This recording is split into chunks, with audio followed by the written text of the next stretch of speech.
It's 7:07 p.m. आणि त्याच्या अर्ध्यावर येऊन थांबलेलो होतो. 6 नंबरचा श्लोक पुन्हा वाचून जिथपर्यंत आलो होतो तिथून पुढे वाचायला सुरुवात करूया. बारकावे सांगितले याच्यामध्ये. ज्याला भक्ती करायची त्यांनी कोणत्या मार्गाने जायचं, कोणते मार्ग डावलायचे, ह्या गोष्टी इथं सांगितल्यात. कालच्या याच्यामध्ये काय सांगितलं त्यांनी 2 दिवसामध्ये, त्याची स्वतःची मानसिकता एवढी पाहिजे आणि त्याचा प्रारब्ध त्याला अनुकूल पाहिजे, सगळ्या गुणाने संपन्न आहे, संत भेटलेत वगैरे सगळ्या गोष्टी. आणि आता त्याच्यात ते सांगतात 6व्या श्लोकामध्ये सांगतात, निष्णात पंडित सर्व श्रुती ग्रंथ पठन करोत, यज्ञ यागाने देवतांची आराधना करोत, विस्तृत प्रमाणात देव कार्य करोत, देवाचे भजन पूजन करोत, तरी सुद्धा आत्मतत्वाशी असलेल्या आपल्या अनन्यत्वाची अनुभूती घेतल्याखेरीज शेकडो ब्रह्म्याची आयुष्य लोटली तरी मानवाला मोक्ष मिळणार नाही. म्हणजे तुम्ही आत्मज्ञान नाही घेतलं, संतांना शरण जाऊन त्यांच्याकडून दीक्षा नाही घेतली आणि आत्मस्वरूपाची ओळख नाही केली आणि तो पूर्ण टप्पा बाजूला ठेवून बाकीचं सगळं केलं, काय काय श्रुती ग्रंथ पठण केले. काय ज्ञानेश्वरीमध्ये ओळे, तैसे शास्त्र जाण आघवेची गा अप्रमाण, एक अध्यात्म ज्ञानी होईल. किंवा अजून एक की अशी कोटी ग्रंथ झाले तरी माते न पावती अहम, याच्यामध्ये अहम आहे बघा त्याच्यामध्ये, की असे नाही. असे की काही ग्रंथ वाचले पण त्याच्यामध्ये जर त्याची, तर मी सांगतो त्याला कल्पांतीही देव भेटू शकत नाही, अशा एक प्रकारची एक ओळ आहे. ती आता लगेच नाही आठवणार. चला, तिसरी गोष्ट दासबोधातलं वाक्य, नाना शास्त्र पडे लोकम नाना दैवत पूजनम आत्मज्ञान विन पार्थ सर्व कर्म निरर. अहंकार त्याच्यामध्ये, अरुण बाबा अहंकार आहे त्याच्यामध्ये, तर त्याच्या अज्ञानरूपी ग्रंथी तुटूच शकत नाही जोपर्यंत मी कोणतरी आहे असं त्याच्यामध्ये असेल, मग तो तर ती शास्त्र त्याच्यावर कृपा करू शकत नाही. त्याप्रमाणे सांगतात इथे, सांगतात बघा, त्यांनी किती श्रुती ग्रंथ वाचू द्यात, यज्ञ यागाने देवतांची आराधना केलेल्या असू द्यात. 3ऱ्या अध्यायात सांगितलं ते करूच नका तुम्ही, देवांतरा ते न भजावे, कोणती आराधना न करावी, पण तरी केलं. विस्तृत प्रमाणावर देव कार्य केली, ईश्वराचे जन्म उत्सव साजरे केले, देवतांचे भजन पूजन करत, तरी सुद्धा आत्मतत्वाशी असलेल्या आपल्या अनन्यत्वाची अनुभूती घेतल्याखेरीज बघा, आत्म्याची अनुभूती घेतल्याशिवाय शेकडो ब्रह्म्याची आयुष्य लोटली तरी मानवाला मोक्ष मिळणार नाही. कोणाची शेकडो जन्म? ब्रह्मदेवाचं आयुष्य किती आहे, त्याचं जेवढं आयुष्य तेवढे अशी 100 जन्म घेतले. शेकडो म्हणजे 100च नाही म्हणता येणार, असे शेकड्याच्या दर्जात किती जरी घेतली तरी त्यांना नाही मिळणार. बघा, ती सोपान बाबांची ओळपाट असते. सोपान बाबा नेहमी म्हण, तैसा चित्ती आणते ठाव, जीवे सकळ शास्त्राचा सराव, ऐसे कोडी एक जन्म जाव पण माते न पावती. बघा, एकदम करेक्ट. म्हणजे याचा अर्थ आपण सगळे एका लेवलनी म्हणून ते लगेच आठवलं. बघा, मानवाला मोक्ष मिळणार नाही. आणि त्याच्यामध्ये सांगितलंय पशु मानवाचा उत्तम मनुष्य होऊ शकतो समजा, पण महात्मा सद्गुरूंनी अशा साधकाला काही हातची राखून न ठेवता उघडे सत्य सांगणे भाग असते, जर तो तेवढ्या योग्यतेचा असेल तर. आणि कालचा पॅरेग्राफ आपण पुन्हा वाचतो. मंद अधिकारी साधकाचा असा एक वर्ग असतो की जो स्वतःच्याच आध्यात्मिक साधनेमध्ये गुंग होऊन गेलेला असतो. मंद अधिकारी परमार्थात इथं उच्च दर्जाचा अधिकारी पाहिजे. विचारसागरकडे गेलो तर कसा पाहिजे? तत्वदृष्टी पाहिजे. तरी त्यांनी दुसऱ्याला पण, दुसरा कोणता होता? तत्वदृष्टी. दुसरा कोणता होता? तर्कदृष्टी. आणि तिसरा अदृष्टी. अदृष्टी दुसरा आणि तर्कदृष्टी तिसरा. तो सारखी शंका आहे, हे कसं ते कसं. इथं मंद अधिकारी कोणाला म्हटलेले आहे की जो अनेक वर्ष साधना करतोय. आता आपण बघा, बाबा काय म्हणले, जुन्यांच्या नादीच लागू नका म्हटले. जुन्या माळकऱ्यांच्या नादी लागू नका. त्याचं कारण आहे, मंद अधिकारी साधकांचा असा वर्ग आहे, त्यात चांगदेवाचं बाबा म्हणले भाग्य उत्तम होतं म्हणून स्वीकारलं, नाहीतर त्यांना तर किती घमेंड पाहिजे यांच्यापेक्षा. 1400 वर्ष मी साधना करतोय तरी पण नतमस्तक झाले. म्हणजे त्यांचं प्रारब्ध आणि त्या मोठ्या माणसांचा मोठेपणा स्वतःकडे लिहिता, तर ते अजून त्यांनी उंची हासिल केली. ते स्वीकारायला त्यांना आमचं आपलं बरं आहे, आमचं आपलं बरं आहे, आम्ही करतो ना, आम्ही वाऱ्या करतो, आम्ही सगळं करतो, पण आम्हाला ज्ञान नको. का? तर त्यांना ते आध्यात्मिक साधनेमध्ये इतके गुंग होऊन गेलेले असतात. कोणत्या? स्वतःच्याचा त्यांनी मनाने ठरवलेला, इतका की तो अधिक समाधानकारक आणि अधिक प्रगत साधनेचा अंगीकार करण्यास धजण्यापेक्षा स्वतःच्याच साधनेतील आणि निष्ठेतील नैराश्यस जीवन, त्याला एवढे साधनेतून हातात काही मिळालेलं नाही, तरी पण तो म्हणतो आपलं बरं चाललेलं आहे, नैराश्य जीवन आहे, तरीसुद्धा तिथंच तो प्रयत्न करतो. कधी कधी आपण म्हणतो अज्ञानी माणसं बरी आहेत, ते त्यांच्या भूमिकेवर इतके ठाम आहेत ना अज्ञानी. तुम्ही म्हणा बरं, चला चला आमच्या बाबांकडं, आमचे बाबा बरी आहेत. अहो तुम्हाला ज्ञान, आम्हाला असंच बस आहे, एवढंच बस. उलट अज्ञानी माणसं आहेत ना, त्यांच्या भूमिकेवर ठाम आहेत, आणि आपली कशी आहे, धरसोड होती. तशी याची अज्ञानाची ठाम दृष्टी आहे, पण कशावर? आत्मज्ञान मिळणार नाही. आणि त्याच्या पुढे जरी जाऊन दुकान मांडलं, अशी गोष्ट आहे, घ्या तुम्ही, नको म्हणणार, कारण तो त्याच्या भूमिकेवर ठाम आहे. आणि त्याची सहनशीलता इतकी आहे की नैराश्यसं जीवन आणि त्यातील क्लेश याबद्दल भयानक सहनशीलता दाखवतो. किती हे करतो. काही लोकांचं असं आहे, पंचाग्नी साधन करतील, उन्हाळ्यामध्ये भर उन्हाळ्यामध्ये अग्नी पेटवतील, पाची सगळ्या बाजूनी सगळीकडून, मध्ये बसतील आणि वरती घमेलं घेऊन त्याच्यात परत इंगळ पेटवलेले असतात. एवढी थंडीच्या दिवसात पाण्यात जाऊन, एवढ्या पाण्यामध्ये जाऊन साधना करते. हो, परंतु ते जीवन जगतील. ते म्हणतील आम्हाला उलट त्याचा अभिमान वाटतो. ते त्याच्यात क्लेश याबद्दल भयानक सहनशीलता दाखवण्याचा मोठेपणा मिरवीत बसतो. आणि शिवाय आम्ही असे इतक्या दीर्घकालापर्यंत अनुसरत असलेला मार्ग सोडून देण्यासंबंधीचा त्याच्या अंधश्रद्धा भयंगड याची वस्तुता ते प्रकटन असते. का सोडत नाही तो? ते म्हणतो किती आपण पाहिलेली माणसं आहेत मोठी मोठी, आम्ही आपलं परेत बाबा, आम्ही मोठमोठ्या महाराजांच्या बरोबर एवढे दिवस आहे, आता नाही आम्ही जाणार. कारण का? त्यांना असं वाटतं तिकडं गेलं म्हणजे काय होईल, आमचं पतन होईल. ते तिकडं जाण्यास तयार होत नाही. जो भक्त कीर्तन, पूजा, जप आणि ध्यान याच्याद्वारा आपला देवदेवता संबंधीची भक्ती कित्येक वर्ष दाखवित आलेला असतो, की जगात हय्यात असलेल्या कोणताही महात्म्याने जरी त्याला असे सांगितले तरी, आता समजा एवढी त्याची भक्ती चालू आहे आणि त्याला श्रीपाद बाबांसारखे नवीन वापर तुकाराम महाराजांसारखा मनुष्य महात्मा जरी गेला सांगायला, अरे बाबा अशी आहे, उत्तम दर्जाचे, मुखात नाम हकारोने सांगे तुका, ते म्हणेल आमचं आपलं बरं आहे. हय्यात असणारा मोठा महात्मा जरी सांगायला गेला तरी नाही. त्याचं कारण पण आहे, त्याचा भाग्याचा उदय जवळ आलेला नाही, है की नाही. आपल्या दैनंदिन नित्यक्रमाचा अल्पशाही सोडून देण्यास तो धजावत नाही. आपलं आयुष्यभराचं जे काम चाललेलं ना, त्याच्यामध्ये तो दैनंदिन जीवनाचं नाही सोडत. कितीतरी लोक आहेत अशी साधना करतात. आता आपण काल परवा गेलो होतो त्या ताईंकडे, त्या म्हटल्या मग मी पूर्वीपासून शिवाची करते, भगवान शंकराची करते, भगवान कृष्णाची उपासना करते, विष्णूची करते, मग मी ते कमी करू का? हां, म्हटलं आता तुम्ही पॉईंटला आले. जर आपण पहिलंच म्हटलं असतं त्यांना तुम्ही ते थांबवा आणि हे करा, तर ते धजले नसते. आता हा त्यांचा भाग्याचा उदय, कारण तिकडे त्यांचा वेळ जातो ना, तोच वेळ जर इकडे दिला तर. आणि त्यांना मी सांगितलं 10वी पास झाल्यानंतर त्याला 10वीत बसायची गरज नाही, कॉलेज शोधलं पाहिजे. त्याप्रमाणे इथं त्यांचा भाग्याचा उदय, पण यांचा मात्र नाही. आपल्या दैनंदिन नित्यक्रमाचा अल्पशाही सोडून देण्यास तो धजावत नाही. जसा एखादा चुकीच्या जीवन पद्धतीच्या आहारी गेलेला असावा, तसेच जीवनाची चांगली पद्धती म्हणून जी मान्य झालेली असते ती त्याला सहजतेने सवय होत असते. बघा, जीवनात त्यालाच ते म्हणतात. आता आपण विचारसागरकडे गेलो तर ते म्हणतात एक साधक आहे, नवीन साधक आहे, तो ॲक्युरेट वागतो, वेळेवर पूजा करणार, भजन करणार, अमुक करणार, तमुक करणार, आणि त्याच्यापेक्षा सिद्ध महात्मा आहे. इकडे येतं का साहेब? तुम्ही बसले का मागच्याला दिसणार नाही. बाळा तू वर बस आणि साहेब तिथं बसतील, वायर सांभाळून बस.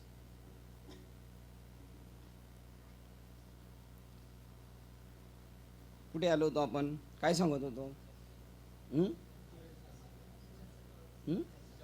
हां, विचारसागरमध्ये सांगितलं एक महात्मा लेवलचा आहे, पण त्याचं सैरभैर वागणे काय, त्याचा नियम नाही, काय नाही, देवळात जायलच काय नाही, काय घेणं. आणि एक नियमबद्धता आहे. लोक म्हणणार याला म्हणायचं साधू, त्याने अजून साधनेत आरंभ सुद्धा नाही केला, एंट्री पण नाही मारली, त्याला लोक साधू म्हणतील. आणि जो साधू आहे ना, काय त्या बाबाचं काही खरं आहे का, अशा पद्धतीचं ते म्हणतात. त्यामुळं त्याला ते तिथं तो सूट होत नाही. तसेच जीवनाची चांगली पद्धती म्हणून जी मान्य झालेली असते ती त्याची त्याला सहजतेने सवय होत असते, ती तिकडं झालेली. जसं हे साधक आहे बरं का, हा मोठा साधू आहे, तो म्हणतो हेच बरोबर आहे आपलं. निव्वळ नित्यक्रमाचे जीवन जगण्यामुळे स्फूर्तिदायक जीवनाचे गुपित कधीही प्राप्त होणार नाही. नित्यनियमाने सगळ्या गोष्टी करतील, आपल्यापेक्षा जास्त करतील, पण तरीसुद्धा जीवनाची गुपितं जी आहेत, काय गुप्त आहे, या उपाधी माझी गुप्त, चैतन्य असे सर्वगत, ते त्याला कळू शकत नाही. कोणत्याही पद्धतीचा सराव करून घेणे म्हणजे त्या चाकोरीत अडकणे आणि सर्व प्रगती अडवणे होय. बस एकच वळण, त्याच्यातच गुंतून घ्यायचं. कोणत्याही पद्धतीचा सराव करून घेणे आणि त्या चाकोरीत अडकणे. आता नियम आहे त्यांचा, पण तो नियम त्यांना नुकसानीचा आहे. नियम करायला सांगितलं आहे, पण यांनी नुकसानीचा नियम केलेला आहे. आपली जीवनपद्धती बदलण्याचे आणि आपल्या मनबुद्धीला प्रेम आणि आनंद याच्या सुखद उभेत गुंतवून ठेवण्याच्या नवीन पद्धती शोधण्याचे स्वातंत्र्य आपणास प्रत्येक क्षणी पाहिजे. आपण शोधत राहिलं पाहिजे. आता जरी आपण इथे आहे ना, आपल्याला अजून याच्यापेक्षा कुठं काही चांगलं भेटत असेल तर शोधण्याच्या तयारीत राहिलं पाहिजे. नाही भेटलं लक्षात येणार आपल्याला, आता आपल्याला ती दृष्टी पण भेटलेली, तसं स्वातंत्र्यता पाहिजे, असं गुंतून नाही ठेवला पाहिजे. असे बऱ्याच ठिकाणचे संप्रदाय असे आमच्याकडे आले ना, आमचाच अभ्यास करायचा, दुसरं ग्रंथ पण नाही वाचायचं. नाही, फिरला पाहिजे. जेवढा जास्त फिरणार तेवढं त्याला कळणार, सार आसार कळणार त्याला.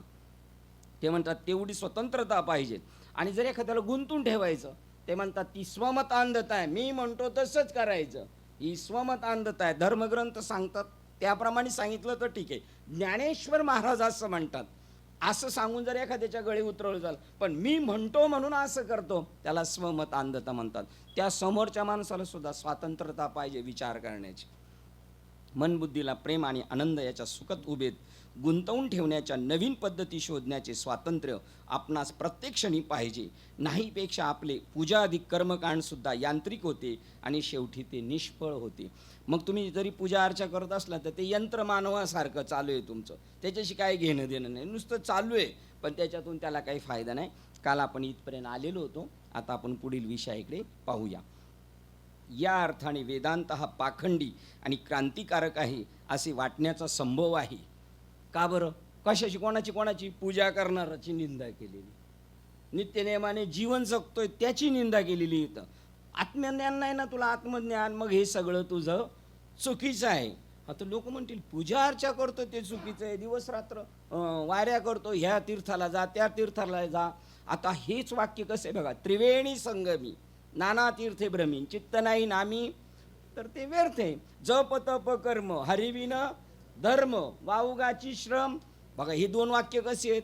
त्याच्यानंतर अजून कैसेनी दैवत प्रसन्न त्वरित उगार आहे निवांत, आणि जर जास्त पळशील तर शिनशिवाया. परत त्याच्या मग अशी सांगितलेलं जप तप कर्म हरिविन धर्म वाऊगाची श्रम व्यर्थ जाय, आणि त्रिवेणी संगमी नाना तीर्थभ्रमी चित्त नाही. ही तिन्ही प्रमाणं कशी आहेत? क्रॉस आहेत.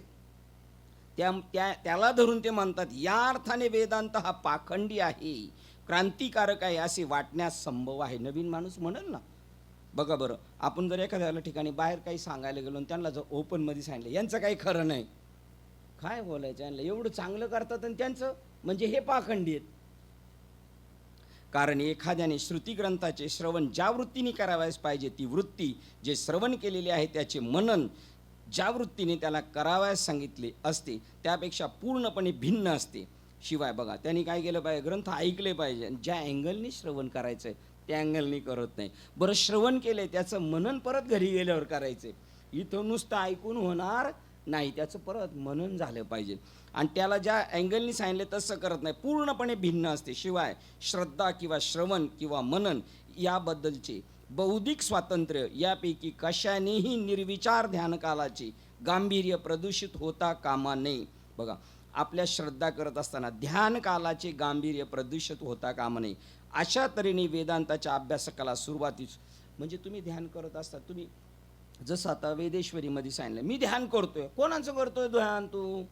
आता पाखंडीच्या हिशोबाने मदनी बाबा एकदा एक वाक्य बोलले, जर वेदेश्वरी ग्रंथ ऐकला एखाद्याने आणि त्याच्या गळ्यात फक्त माळ आहे पण त्याला अनुग्रह नाही, आणि त्याने जर तो ग्रंथ ऐकला तर तो माळ काढून बी टाकून, कोणाची माळ घातली, कशाचं ध्यान करतो तू, कोण, हे कशासाठी चाललंय, कशासाठी जप करतोय, कशासाठी दान करतोय, हे जर तुम्हाला आपल्याला अंतिम साध्य नाही कळालं, निर्विचार ध्यान कालाचे गांभीर्य प्रदूषित होता कामा नाही. तुम्ही ज्याचं ध्यान करताय त्याच्यामध्ये याचा अडथळा नाही पाहिजे. कोणाचा? तुमच्या श्रवणाचा, मननाचा, तुमच्या श्रद्धेचा. अशा तऱ्हेने वेदांताच्या अभ्यासकास सुरुवातीपासून प्रत्येक क्षणी कल्पक असावयास आणि एकदम चित्त थरारक, दिव्य आणि उदात्त अशा स्फूर्तीच्या तीव्र अवस्थेत सदैव राहण्यास शिकवलेले आहे.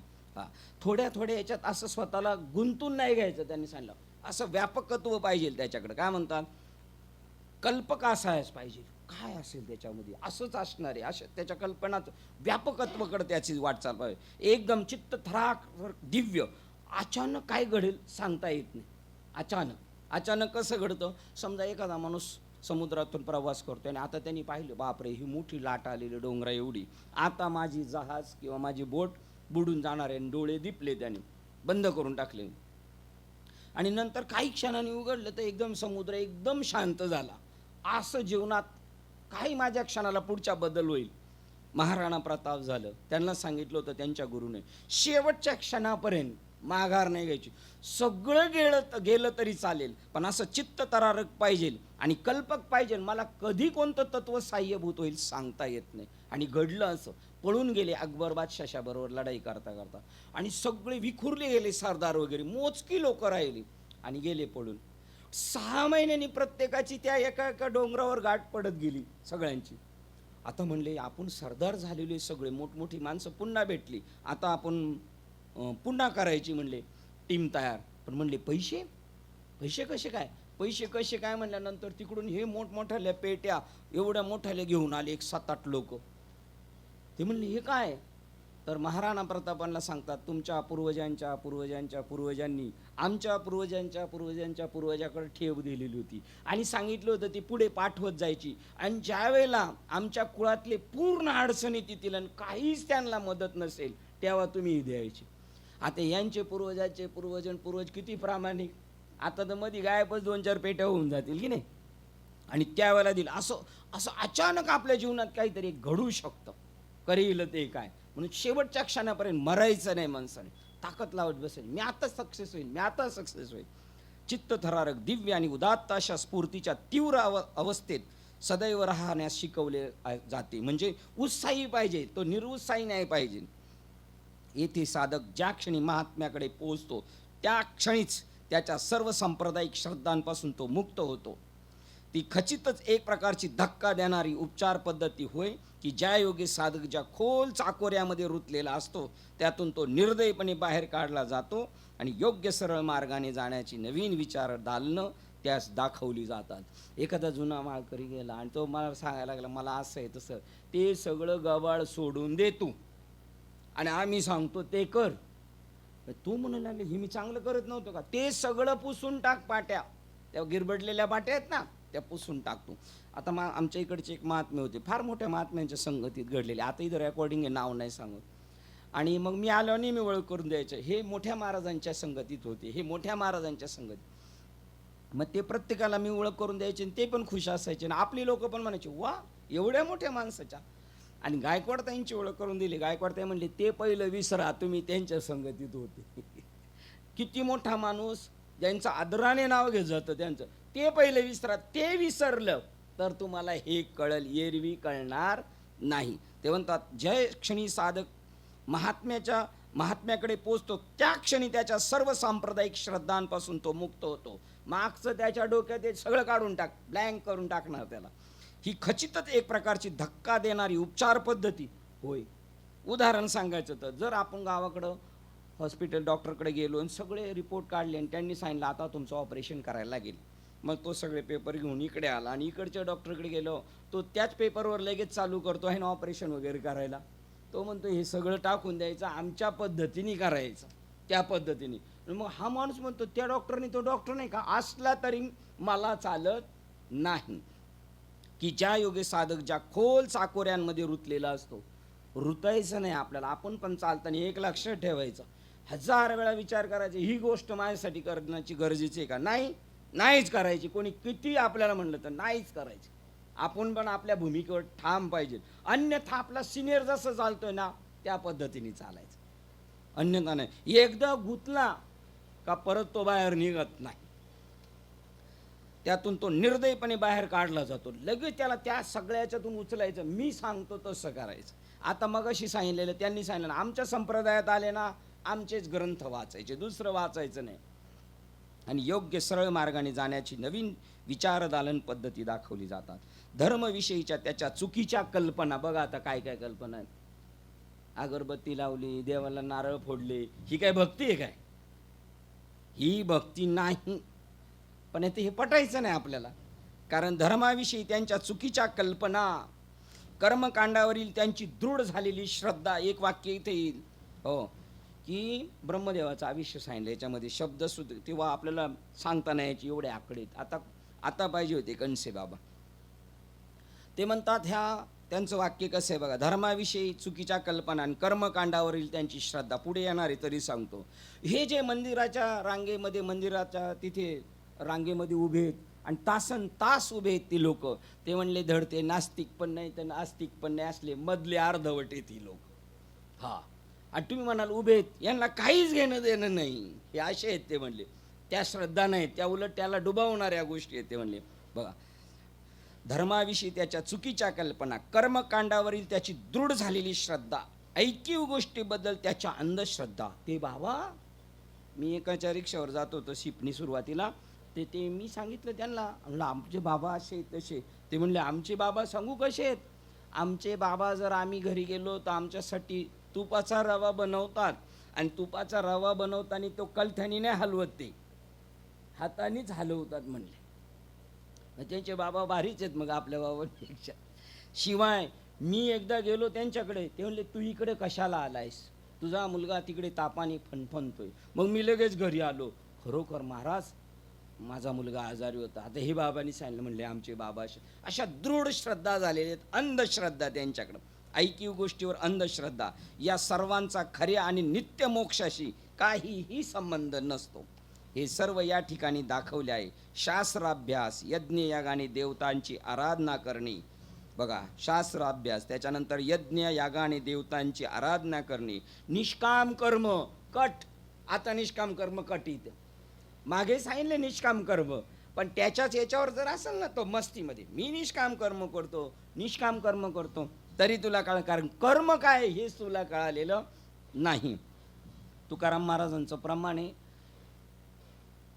90 ते संत, त्याच्यामध्ये कर्म आचरणे 90 ते संत, चांगली उत्कृष्ट कर्म आहेत त्यांची, उत्कृष्ट. आता नाथबाबांच्या भागवतात गेलो तर खूप मोठं दानधर्म करतो, गोरगरिबांना खूप मदत करतो, आडल्या नडल्यांना. पण ती दया म्हणजे जशी पतिविना असणारी, दिसायला सुंदर गुणवान पत्नी, जशी पती नसताना ती जशी धर्मकृत्यांना वर्जे, पूजेला अर्चेला चालणार नाही, तसा हा माणूस टाकावे म्हणतात, श्रद्धा नसेल. 14वा अध्याय आणि श्लोक क्रमांक 22, एकनाथी भागवत, घरी गेल्यावर वाचायचं. खऱ्या नित्य मोक्षाशी काही संबंध नसतो. हे सर्व या ठिकाणी दाखवले आहे. शास्त्राभ्यास, यज्ञयागाने देवताची आराधना करणे, निष्काम कर्म आणि देवदेवतांची भक्ती, यापैकी कशातही आपणास मोक्ष देण्याचे सामर्थ्य नाही. एक नंबरनी काट मारून टाकली, पहिले एकदम क्लीन करून टाकणार ते, त्याला डोक्यातलं त्याच्या सगळं गणित गबाळ काढून टाकणं. अगदी 100 ब्रह्मदेवाच्या जन्मकालात, म्हणजे आपल्या पुराणाप्रमाणे. आता सांगा, कोण सांगू शकते किती आकडे, कोण सांगू शकते? आता म्हणजे कोण सांगू शकते, कोण हुशार आहे? 2 साहेबांपैकी कोण एक सांगते बघ, जास्त शिकलेलं कोण आहे याच्यामध्ये? की हा पांडुरंग बघू बरं, सांगते का? पांडू बघ, 1 2 3 4 5 6 7 8 9 10, 0 त्याच्यावर 4, त्याच्या अगोदर 3110, 3110. कोण सांगते बघू? एवढं जरी आयुष्य असलं तरी त्यांनी किती अशी कामं केली तरी काही उपयोगाची नाही. 1 2 0 4, 1 2 3 4 5 6 7 8 9 0, 1 2 3 4 5 6 7 8 9. 40 देतो ना काका, तुमच्याकडे 3 शून्य आल्यावर परत एक स्वल्पविराम, परत 3 शून्य आल्यावर स्वल्पविराम. सांगा हा असं ना. हा सांगाल ना, मदत राहू द्या, सांगा तुम्ही नका सांगू. हा तसंच आहे. हा खर्ग असं आहे, निखर्व. हा 311 अब्ज 40 कोटी, 311 अब्ज 40 कोटी एवढे जन्म जरी त्याचे झाले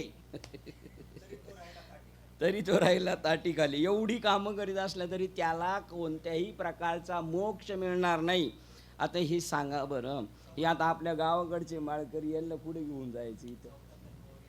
हा 14 कल्पवरी आयुष्य जाया तरी तो राहिला ताटीखाली सुद्धा. एवढं बघा किती म्हणले काका, 311 अब्ज आणि 40 कोटी वर्षे सुद्धा हे विधान नैराश्य निर्माण करणारे मुळेच नाही. मी सांगितलेल्या शब्दावरती किती बघा, आपण आपल्या भूमिके आयुष्यभर ठाम राहिलं पाहिजे कोणताही एक, पण त्याच्यासाठी पहिला निकष लावला पाहिजे. आपण त्याला तर सुरीला कशी धार लावतो तशी पूर्ण, आणि मग हे असंच आहे, हे असंच आहे, हे असंच असणार, याच्या पलीकडे नसणार. बघ हे एवढे वर्ष सुद्धा हे विधान नैराश्य निर्माण करणारे मुळीच नाही, तर तो एक आत्मशोधनाचा मार्ग आहे. त्याची चाचपड चालू आहे. आता बघा एवढ्या तडाख्यातून आपण सुटलो की नाही. आपल्यातील आत्मतत्व हे सर्वातील आत्मतत्व होय, हे गुह्य शोधणे साधकावर अवलंबून राहील असे या ठिकाणी सांगितले आहे. ही शोध घेण्याची पद्धती, आत्मतत्वाचा अर्थ इत्यादी हे सर्व या ग्रंथाचे विषय आहेत. या ग्रंथाचा विषय काय आहे, फक्त त्या जीवाला आत्म्याचीच भेट झाली पाहिजे, बाकीचं कुठं नादी नाही लावायचं त्याला. श्लोक क्रमांक 7 हे स्पष्ट आहे की मोक्ष हा चांगल्या कर्माचा परिपाक होऊ शकत नाही. वा काय म्हणतो, आता त्या दिवशी सांगितलं तुम्हाला, प्रेमानंद बाबाकडे एक व्यक्ती गेली आणि मला काहीतरी सांगा. ते म्हणले मग ईश्वराचं नामस्मरण घ्या. ते म्हणले आपल्याला जमणार नाही, पण मला किती पण मोठी कामं करायला सांगितलं मी ते करीन, पण बाबा मला नाम नको. मग म्हणले करत राहा, पण त्यांनी क्लिअर करून सांगितलं कितीही मोठी चांगली कर्म करा, पण ती तुम्हाला जन्म मरणाच्या रहाटीतून सोडू शकत नाही, मोक्ष देण्याचं त्यांच्या अंगी सामर्थ्य नाही. हे स्पष्ट आहे की मोक्ष हा चांगल्या कर्माचा परिपाक होऊ शकत नाही, कारण श्रुती स्वतःच सांगते की संपत्तीने आत्मतत्वाची आशा नको, संपत्तीने अमृतत्वाची आशा नको. तुम्ही किती चांगली कामं केली तरी सुद्धा सुटू शकत नाही. 14 चौकट्या लंकापती तोही भेंड्या कात्रीत गेला. बघा अमृतत्व सर्व उपनिषदामध्ये हेच अंतिम साध्य निर्देशित केले आहे.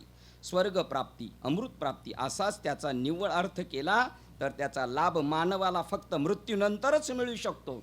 काय शिकवलं जाते, अंतकाळी ज्याच्या नामाले मुखा तुका म्हणे भाग्या पार नाही, आणि मरणी जाया जे आठवी तेच ते गती पाविजे, म्हणून मातेची स्मरावे सदा तुवा. याच्यावर ताण आणतंय संत वाङ्मय. ज्ञानेश्वरीच ज्ञानेश्वरीवर ताण आणते. एवढं जर कळलं तर मग आपल्याला कळेल. हीच वाक्य खोडून टाकलेली आहेत तिकडं पुढे जाऊन. एका क्षणात तो त्यांच्या कार्यक्रमाचा कालचा परवाचा उद्देश होता. एक अशी एक झालर देत चालले, दिवस, वेळ, क्षण, अर्ध क्षण आणि हेळा मात्रे. पहा एवढ्या झटक्यात होऊ शकतं. ते म्हणतात तो मृत्यूनंतर मिळू शकतो अशी वाचकांची चुकीची समजूत होण्याचा संभव आहे. ही गैरसमजूत मग धर्मातून धारच काढून घेईल मेल्यानंतर, अशी समजूत नाही झाली पाहिजे. अरे आज आत्ता या घडीला भेटू शकतो मोक्ष, ना तरी देहांतीची मी यावी, मग आपण पयाते न्यावे. हे नाही स्वभावे आधीच मला येऊन मिळालेले आहेत. पण इथे सांगतात आता मिळालेल्यांची नाही सांगतात, स्टार्ट करणाराला कधी मोक्ष भेटेल, किती दिवसांनी भेटेल, मुखी नाम, हा ती मोक्ष त्यांना म्हणायचं. घेईल आणि बघा ही गैरसमजूत मग धर्मातून धारच काढून घेईल आणि विशेषतः ज्याला ताबडतोब लाभ हवा असतो अशा अर्वाचीन मानवाचा आध्यात्मिक जीवनातील उत्साह शुष्क करून टाकील. आता ही नवीन पोरं जी आलेली त्यांना कसं आहे, ताबडतोब ताबडतोब फायदा पाहिजे. आणि त्यांना सांगितलं मेल्याव तो म्हणेल मग तुझं चालू दे कुटुंब, आणि तो म्हणेल मग याच्यात काही दम राहिलेलं नाही आता. आणि अशीच सध्या परिस्थिती आहे ना. जी योजना त्यांना फक्त भविष्यकाळीच लाभ मिळवून देईल, कधी मेल्यावरच जर लाभ मिळवून देईल, अशा प्रस्तावापोटी तो एकही विचार खर्ची करण्यास तयार नसतो. कारण जरी त्याला मृत्यूनंतर उच्च जीवनाचे अभिवचन दिले तरी अर्वाचीन सुशिक्षित तरुणास त्यास रस नसतो. कारण त्याला जर काही पाहिजे असेल तर ते म्हणजे ताबडतोबीचे पूर्णत्व आणि सुख इथेच आणि आत्ताच पाहिजे. मेल्यावर नको. काय द्यायचे ते आत्ताच देऊन टाका. या देशाच्या सुपुत्रांच्या या निकोप आग्रहासंबंधी जुने सांप्रदायिक पंडित निराश होऊन त्यांच्यावर नास्तिक म्हणून शिक्कामोर्तब करतात. ही जुनी लोक काय म्हणतात, असं कुठे आहे काय लगेच. त्या लोकांना काय म्हणतात, हे नास्तिक लोक येतो बघा, त्यांचा अभ्यास असा आहे, ज्याला लगेच पाहिजे तो म्हणतो हे ठीक आहे, असं होऊ शकत नाही. ही अन्याय करणारे अनुमान आहे. योग्य अर्थ लावल्यास श्रुतींनी आश्वासिलेले अमृतत्व ही काही या जगातील आपल्या निर्वाणानंतर आपणास प्राप्त होणारी स्थिती किंवा अवस्था नव्हे. बघा, वेदशास्त्र श्रुतींनी सांगितलेली ती कधी आहे, आत्ता आणि इथेच प्राप्त होणारी, मेल्यानंतर नाही. बघा पुन्हा वाक्य वाचतो, अमृतत्व ही काही या जगातील आपल्या निर्वाणानंतर म्हणजे मृत्यूनंतर आपणास प्राप्त होणारी स्थिती किंवा अवस्था नव्हे, मोक्ष मेल्यापाठी आम्हासी होईल. ऐसे जे म्हणती ते अति मूर्ख जाना. इथेच आणि आत्ताच जगता येणे शक्य आहे असे ते पूर्णत्व होईल. इथेच आत्ताच आणि पूर्णपणे शक्य आहे ते पूर्णत्व होय, आत्ताच भेटू शकतं. ज्यामध्ये सीमिततेचा अनुभव येऊ शकत नाही, असं संकुचिततेचा अनुभव नाही येणार, व्यापकत्वाचा अनुभव येईल. अशी सातत्यपूर्व जीवनाची अवस्था म्हणजे अमृतत्व असे या संज्ञेत ऋषी निर्देशित करतात. आपणामध्ये जे सारखे येतात आणि जातात असा विविध अनुभवापासून निर्माण होणारे विक्षेप हेच आपल्या सर्व दुःखाची कारणे होत. काय कारण आहे आपल्याला, सारखं वर खाली आपले विचार चालू आहे, एक स्थिर नाही. तीच आपल्या दुःखाच्या कारणाला, अनुभवाला, कारणाला निमित्त कारण आहेत. तरीसुद्धा मानव जाणीवपूर्वक किंवा अजाणतापणा आपल्याला सतत अनुभव येत राहावेत म्हणून जोरदार धडपड करीत असतो. हे सर्वांना माहीत आहे की आपण अतिदुःखामध्ये असतानासुद्धा जर ते अनुभव सातत्यानेच येत राहत असतील तर दुःखाचा अनुभव घेणारा तो दुःखातही हशा पिकवतो. असे नसते तर झोपडपट्टीमध्ये हास्याची एखादी लकेरही कधी ऐकू आली नसते. हे जीवन खरोखर दुःखदायक जर असतं तर झोपडपट्टीमध्ये राहणाऱ्यांच्या याच्यात कधी हास्याची लकीरच ऐकायला नसते मिळत. कारण वास्तविक आपण आनंद स्वरूप आहोत, सुख स्वरूप आहोत, परमानंद स्वरूप आहोत. पण ह्या बाहेरच्या गोष्टींनी आपण जखडून घेतलेलं आहे.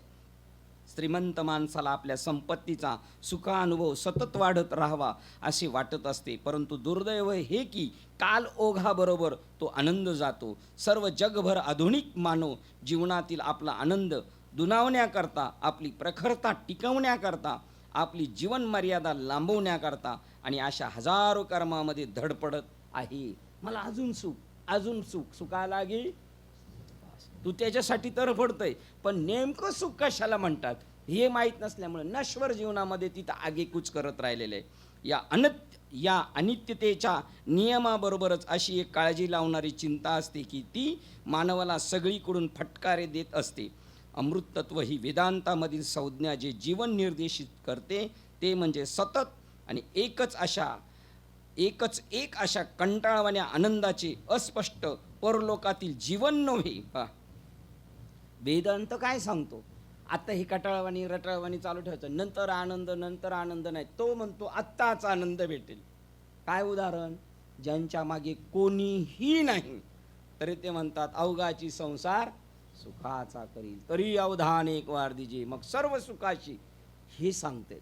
आता यांच्याकडे कोणतं सुख आहे, ज्याला आपण सुख म्हटलो ते सुख नाही. त्यांच्याकडे कोणतं सुख आहे, आत्मसुख आहे. तर ते म्हणजे आपल्या भोवती क्रीडा करीत असलेल्या परिस्थितीला न जुमानता आपण ज्या योगे समचित्तता आणि शांती याची सततचा अनुभव इहलोकीच घेऊ शकतो, अशी आपल्यातीलच परिपूर्णता होय. पहा काय सांगतात, त्या कंटाळवाणी जीवनामध्ये नाही, पण आपल्या भोवती क्रीडा करीत असलेल्या परिस्थितीला न जुमानता ज्या योगे समचित्तता, आपल्याला अवतीभोवती समजा दुःख बांधवडी संसार आहे, पण तरी सुद्धा त्याला न जुमानता ज्या योगे समचित्तता आणि शांती याचा सतत अनुभव इहलोकीच घेऊ शकतो, अशी आपल्यातीलच परिपूर्णता होय. आणि ती वेदांत सांगत असतो. ते संत, इथे वेदांत हा शब्द आला का संप्रदाय किंवा संत परंपरा असा शब्द घ्यायचा, किंवा वाङ्मय. बाहेरून गुदमरून टाकणाऱ्या आणि बंड करणाऱ्या मनक्षोभांना जी थारा देत नाही, अशी मनाची समचित्तता. पहा समचित्तता काय, आपल्याला अनेक संकटांना तोंड द्यायची पाळी आली तरी ते गुदमरून नाही राहायचं. शिवाजी महाराज बघा, प्रसंग किती असला बाका तरी ते निस्तेज नाहीत. निस्तेज झाला का मग तर अजून डोक्यावर येऊन बसणारे. बाहेरून गुदमरून टाकणाऱ्या आणि बंड करणाऱ्या मनोक्षोभांना जी थारा देत नाही, अशी मनाची समचित्तता.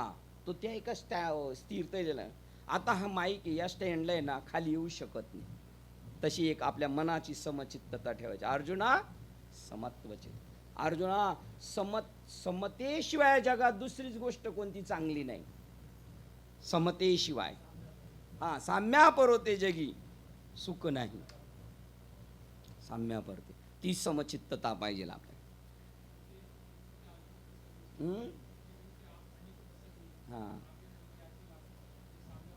हे मी तुला कितीतरी वेळेन प्रसंगीला सांगितलेलं आहे का या जगात समानतेशिवाय दुसरं सुखच नाही. ती मनाची समचित्तता, आणि ज्यामुळे मनास स्वतःविरुद्ध बंड करत उठणे शक्य होत नाही, असा मानसिक समतोल आणि बुद्धी कौशल्य, ही परिमित शांती, हे काही विषय वस्तूंच्या धनाने वित्तम मिळवता येत नाही. पहा मनाचा समतोल हा पैशाने मिळू शकत नाही, हा साधनेने मिळवता येणार तुम्हाला.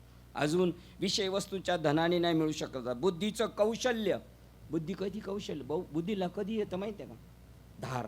तुम्ही जसजसं ती सुरी घासत राहणार त्याच्यावर, तसं तुम्ही जसजसं या संत वाङ्मयावर किंवा ध्यानधारणेवर समागमामध्ये राहणार, तशी तशी तुमची बुद्धी शार्प होत जाणार. आणि तुम्ही बघा, हा स्टँड वापरला नाही आणि असाच पडून राहिला तर याला काही पकडणार आहे, गंज पकडणार आहे, ताम साडणार आहे त्याला, तशी आहे. आणि ती गोष्ट कशाने होणार आहे, नित्य हाताळली तर. तसं तुम्ही नित्य जर सत्संगात असले तर तुमची बुद्धीला कौशल्य प्राप्त होईल. आणि अजून काय होईल, तुमची मनाची समतोलता राहील. किती वातावरण तुमच्या विरुद्ध असलं तरी तुम्ही बॅकमध्ये येऊ शकत नाही. विषय वस्तूच्या धनाने वित्तम मिळवता येत नाही. वित्तम या संज्ञेच्या सामान्यपणे संपत्ती असा अर्थ असला तरी त्याचा अर्थ जी आपणास लगेच अनुभव आणून देते ती असा होतो. आता वित्तम या शब्दाचा यांनी कसा अर्थ केलाय, धन या शब्दाचा अर्थ आता यांनी काय केलेला बघा. तुकया दासाचे जीवन, गीता भागवत दहन, पायोजी मैने राम रतन धन पायो. किंवा आपण 16व्या अध्यायात गेलं तर संपत्ती, दैवी आसुरी संपत्ती योग. मग इथे सांगितले त्या संपत्तीच्या जोरावर 26 दैवी गुणी संपत्तीच्या जोरावर तुम्ही ते प्राप्त करू शकता. वित्तम या संज्ञेचा सामान्यपणे संपत्ती असा अर्थ असला तरी त्याचा अर्थ जी आपणास लगेच अनुभव आणून देती असा होतो. आणि खचितच ती संपत्ती म्हणजे जे बाह्य जगातून आपणापर्यंत अनुभव आणून पोचवितात ते वस्तुविषयी होत. म्हणून शांती आणि समचित्तता, सुख आणि परिपूर्णत्व याचा सततचा आणि असीमित नित्य अनुभव हा काही नाशवंत वस्तूविषयी मिळवून त्या टिकवून आणि त्या उपभोगून होणाऱ्या पशुतुल्य भावनाच्या समाधानाच्या द्वारा मिळवता येत नाही, त्या साधनेतूनच मिळवता येणार. या अर्थाने हा श्लोक आधीच्या श्लोकावर प्रकाश झोत टाकतो. वाटेल तितक्या इंद्रिय भोग वस्तू, मग ते वेदग्रंथा इतक्या पवित्र असोत. पा यज्ञासारखे जरी असलो तरी ते यज्ञसुद्धा कुठं घेऊन गेले, त्यांना स्वर्गाला घेऊन गेले. काय त्यांच्या डोक्यापुढं होतं, स्वर्गात काय काय तुम्ही म्हणता आलिशान भोग भोगावे, काय ओळे म्हणती यज्ञाधिक कर्म करावेत, म्हणती संसारी जन्मीचे यज्ञाधिक कर्म करावे, मग स्वर्गसुख भोगीजे मनोहर. बघा, त्यांनी नाही भेटणार, हे पशुतुल्य जीवन आहे ते म्हणतात. या अर्थाने हा श्लोक आधीच्या श्लोकावर प्रकाश जो टाकतो. वाटेल तितक्या इंद्रिय भोग वस्तू, आता स्वर्ग वाईट आहे का? त्या किती वस्तू त्या वेदांत ग्रंथ इतक्या पवित्र असोत, वाटेल तितके कर्म, मग ते यज्ञ इतके वा पूजा आराधने इतके पवित्र असोत की सर्व आपणास मनाच्या शांतीप्रत नेत नाहीत. आता कुठे घेऊन गेले? याला संपत्ती समजतात ना, आम्ही एवढं करतो, आम्ही तेवढं करतो, हे तुम्हाला तिथपर्यंत घेऊन जाऊ शकत नाही. मग तिथपर्यंत काय घेऊन जाऊ शकतं? सर्व आचार्य मग त्यांच्या तत्वज्ञानाविषयक निष्ठा काहीही असोत, श्रुती ग्रंथाची दृढ कथनी ही अंतिम स्वरूपाची किंवा अविवाद्य अधिकारवाणीची अपरोष्य मानतात, जे आपल्या प्रचंड अज्ञानामुळे स्वतःस ऋषीच्या विधानांनाही आक्षेप घेण्या इतके धाडसी समजतात. अशा आधुनिक युवकास ते मत मान्य नसते. बघा, हे असं करून देव कुठं भेटत असतो काय, नाशाने थोडं भेटतं काय, पण त्याला आपल्या विज्ञान वर्गात असले प्रश्न विचारायचे धाडस मात्र होणार नाही. बघा, आता त्यांनी ट्रॅक चेंज केलेला आहे. काय ट्रॅक चेंज केलेला आहे की हे डोक्यात सांगितल्यानंतर ते एक लक्षात ठेवेल, आता याने काय आपल्याला प्राप्त होणार नाही. मग जर त्याला एखाद्या साधूने जरी सांगितलं का अशा पद्धतीने गेल्यावर तू प्राप्त होशील, तिथं ते पटत नाही. पण विज्ञान वर्गात जर सांगितलं अशाने असं झालं तर असं होतं, तर त्याच्यावर मात्र विश्वास पटेल त्याचा, आणि तिथे तो ऑब्जेक्शन नाही घेणार. हे असं कसं म्हटले तुम्ही, असं शाळेत किंवा कॉलेजात नाही म्हणणार, पण इथे म्हणेल. जे आपल्या प्रचंड अज्ञानामुळे स्वतःस ऋषीच्या विधानांनाही आक्षेप घेण्या इतके धाडसी समजतात, अशा आधुनिक युवकास हे मत मान्य नसते. पण त्याला आपल्या विज्ञान वर्गात असले प्रश्न विचारण्याचे धाडस होणार नाही. आणि प्रत्येक अणूमधील इलेक्ट्रॉन आणि प्रोटॉन हे न्यूट्रॉन भोवती प्रचंड वेगाने फिरतात, हे विधान तो शांतपणे आणि समाधान झाले आहे या भावनेने मान्य करील. चिकित्सावृत्ती आणि आकलनाची धिटाई अर्वाचीन शास्त्राबाबत जणू थिजून जाते, परंतु प्राचीन वेद ग्रंथातील विधाने ऐकता क्षणीच प्रश्न करण्याचे औदत्य त्याला सुचते. परंतु दुर्दैवाने त्या संकल्पनाचे परीक्षण करण्याचे धैर्य किंवा त्याच्या बाबतीत प्रयोग करून पाहण्याचे मनोबल त्याच्याजवळ नसते. आता ह्या वेदग्रंथांमध्ये जर असं काही सांगितलं तर तो म्हणतो छे आपल्याला पटत नाही, किंवा तेवढं धाडस बी नाही, करून तर बघू आपण, असं पण त्याच्याकडं नाही. प्राचीन महान आचार्य हे आपण त्यांना समजतो इतके म्हातारचळ लागलेले किंवा मूर्ख स्वप्न रंजक नव्हेत. हा त्यांच्या बुद्धीचाच अपमान आहे. इतकेच नव्हे तर आपलाही. तसेच ज्यांनी त्यांच्यावर श्रद्धा ठेवून त्यांचे अनुकरण करून लाभ उठवला त्या आपल्या पूर्वजांच्याही बुद्धींचा अपमान आहे. जर आपण त्यांना एवढं बावळटा जमा केलं तर ते म्हणतात तो त्यांचाही अपमान आहे, तुमचाही अपमान आहे. आचार्यांची जी श्रुतीची दृढ कथने मान्य केली गेली, ती ज्यांनी ती सांगितली त्या ऋषींच्या चारित्र्यामुळे आणि स्वभाववृत्तीमुळे राजकारणी मुत्सद्यांसारखी आपल्या कल्पना ऐकणाऱ्यांच्या गळी उतरवण्याकरता ते कधी समाजाकडे गेले नाहीत. बघा, एखादी स्कीम पटवून द्यायला किती येतात आपल्याजवळ, तसेही गेले नाही. आचार्यांची जी श्रुतीची दृढ कथने मान्य केली गेली, ती त्यांनी जी सांगितली त्या ऋषींच्या चारित्र्यामुळे आणि स्वभाववृत्तीमुळे राजकारणी मुत्सद्यांसारखी आपल्या कल्पना ऐकणाऱ्यांच्या गळी उतरवण्याकरता ते कधी समाजाकडे गेले नाहीत. ते आपल्या आत्मशोधनाच्या पूर्ण समाधानात जीवन व्यतीत करीत आणि त्याचा अर्थ, त्यांचे ध्येय आणि मार्ग या संबंधीचे शंका आणि त्यांचे प्रश्न घेऊन त्यांच्याकडे जाण्याचा मार्ग साधनाचा आक्रमावा लागे. पूर्वीचे जे लोक होते ते जसे इतर लोक जातात आपल्या गळी उतरवण्यासाठी काही स्कीम घेऊन आलेल्या, तसे नाही. ते साधू संत आपल्या आत्मस्वरूपामध्ये रममान झालेले आहेत आणि त्यांच्याकडे संबंधित शंका आणि त्यांचे प्रश्न घेऊन त्यांच्याकडे जाण्याचा मार्ग साधकांनाच आक्रमावा लागे. आता आपल्याला त्या जाधवता येत ना, काकींच्या मैत्रीण त्या म्हणतात आपल्याच मालिकेतले बाबांच्या मागचे एरो बाबांच्या ग्रुपमधले, ते म्हणले आमच्याकडे त्यांच्या मागे पळायची सवय लागल नाही, साधकांच्या मागे पळायची सवय नाही, त्यांनी आपल्याकडं आलो पाहिजे. तेही तर सांगतात का पूर्वीचे काळचे साधू असे कोणाच्या घरी गळी उतरवायला जात नव्हते, उलट साधकाला त्यांच्याकडे जावं लागायचं. पण बघा किती म्हणजे एकाच अवतारामध्ये लगेच कलाटणी येणार ते आपल्या मागं पाहतात. आणि पूर्वी काय होतं, पूर्वी म्हणजे आपल्या मागेच बघितलं 50 वर्षापूर्वी तर काय होतं, त्यांना मागे पळावं लागत होतं.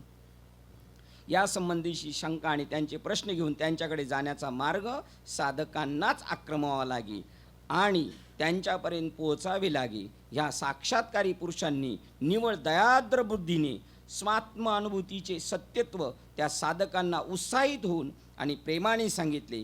त्या त्या काळाच्या ह्या मौलिक तरुण मनांना चुकीचे मार्गदर्शन करण्याचा त्यांचा मुळीच हेतू नसे. त्यांनी काय सांगितलं मागे की तो विज्ञान युगातला माणूस आहे, तो ऑब्जेक्शन घेऊ शकतो, पण इकडं मात्र तिकडे नाही घेत, पण इकडे घेऊ शकतो. पण हे जे तुम्ही जर त्यांना ठरवलं छे यांचं काय खरं नाही, तर तुम्ही त्यांचाही अपमान केला आणि स्वतःचा आणि त्यांचं ऐकून जे उद्धरून गेलेले आहेत त्यांचाही तुम्ही अपमान केला. ते म्हणतात परंतु ते तसे नव्हते, लोकांना फसवण्यासाठी त्यांचा तो उद्योग नव्हता. या ऋषींना काही आश्रम बांधायचे नव्हते की एखादे प्रचार केंद्र चालवायचे नव्हती. बघा ह्या लोकांना भूलताफा देण्याकरता आडते नको होते. त्यांना कशाचीही इच्छा नसे, ते काही मागत नसत, कशाची हक्काने मागणी करत नसत. आता कशी मागणी करतात हक्काने, आमच्या चुलतीकडं एक बाबा नेहमी यायचे आणि आले का देवण्याचे काय झालं वावरात, नाही शेंगा, मग टाक गाडीत एक पोतं. पण त्यांचेच मिस्टर गेले ज्यांच्या शेंगा खाल्ल्या, त्यांच्या दशक्रियेला विचारलं प्रवचन करता का, ते म्हणले आम्ही दशक्रियेची प्रवचन नाही करत. कोणत्याही गोष्टीची कशाची हक्काने मागणी करत नसत. देहाच्या दृष्टीने ते त्यांच्या पुरते मृतवत होते. स्वतःला काय समजत होते, ते मेल्यासारखे समजत होते. मी आता मध्ये डॉक्टरकडे गेलो होतो, त्यांनी सांगितले हे 2 महिने गोळ्या खा. आणि आपल्या साहेबांच्या मुलांनी सांगितलं बाबा 3 महिने खा. म्हटलं आपण 3 महिने जगू का आपण गोळ्या खायला तेवढे. म्हणजे बाय आपल्याला आपण स्वतःला मृतवत समजलं पाहिजे. उद्याचा सुद्धा आपल्याला भरोसा नाही पाहिजे. क्षणभंगुर हे जेव्हा आपण तिसऱ्याला सांगत असतो त्यावेळेला त्याचा सुद्धा आपल्याला स्वानुभव पाहिजे. काय गॅरंटी. ते त्यांच्या देहाच्या दृष्टीने ते त्यांच्या पुरते मृतवत होते आणि जगानेही त्यांना तसे समजावे असे त्यांना वाटत होते. आता दिसावेसे ऐसे मना वाटत नाही. काय प्रमाणे काढा बरं तुकाराम महाराज. आता दिसावेसे ऐसे, आता न दिसावे ऐसे, आता दिसू नये जाना ऐसे वाटत असे. बघा तुकाराम महाराज आता मग समाजाला दिसू पण नाही दिसू असं राहो माणसं. त्यांचंच देहबुद्धी गेलेली आहे ना. आणि जगानेही त्यांना तसे समजावे असे त्यांना वाटे. ज्यांनी इतक्या संपूर्णपणे कामना आणि मागण्या यांच्या जगापासून फारकत घेतलेली आहे, बघा त्यांच्या कोणत्याही कामना नाही शिल्लक राहिलेल्या. एक म्हणले महात्म्यांची अमुक अमुक आशा होती. मग ते का महात्मे आहेत का. महात्मे निरीच्छ असतात. बघा त्यांना कशाची इच्छा नाही. आणि ते जेव्हा पहिले इकडे आले तेव्हा त्यांना सांगितलं आशा ही समूळ खणून काढावी, तेव्हाच गोसावी व्हावे तेने. नाही तरी सुखे असावे संसारी, फजिती दुसरी करू नये. आता दिसो नये जना ऐसे करा नारायणा. बा आता कसं करा म्हणतात. आता मी समाजाला दिसलो नाही पाहिजे. तसंच आहे आपण दिसत नाही कोणला. आपण कसे आहेत माहिती आहे का. आपल्याला नाव काय दिलेलं आहे. आता हे पटणार नाही ऐकणाराला. आपल्याला काय नाही दिले. ब्रह्मीभूत काया होत असे कीर्तनी. आपण कीर्तनाला ऐकायला जातो ना, असं आयुष्यात एकतरी महात्म्याचं कीर्तन ऐकलं असेल ना, त्यावेळेला आपल्याला अनुभव आलाय ना. ब्रह्मीभूत काया. आपली काया कशी होती, साधभूत तरी दिसते का. ते दुसरं ज्याला लागले ते म्हणतंय ते बघा आलं, आणि बाकीचे टळटळ बघते त्यांना नाही दिसत. साधभूत दिसत नाही. हे कोणतं भूत आहे. ब्रह्मीभूत दिसू शकत नाही. ज्यांना इतक्या संपूर्ण कामना आणि मागण्या ज्यांच्या जगापासून फारकत घेतलेली आहे, जगाशी त्यांना काही घेणत नाही, हे वाक्य आहे जगाच्या कल्याणा. पण नावडे जन धन माता पिता, मग हे काय? तुका जन धन तन केले तृणाही समान, गवताच्या गाडीप्रमाणे. मग समाज चांगला म्हणला पाहिजे. काय समाजाशी घेणे? त्यांच्याकडून काय सर्टिफिकेट द्यायचं? त्यांनाच त्यांचं सुधरत नाही, ते काय आपल्याला सर्टिफिकेट देऊ शकतात? जगापासून फारकत घेतली होती अशा विद्वान पुरुषांना आपल्या पिढीची फसगत केल्याबद्दल शूद्र हेतू चिटकवणे म्हणजे अशा वाङ्मयाच्या आकलनाच्या अभावावर आक्षेप घेतल्यासारखे आहे. चांगल्या लोकांवर आक्षेप घेतल्यासारखे. त्यांना बुडवायचं होतं आपल्याला, उलट त्यांना उधरायचं होतं, तारायचं होतं आपल्याला.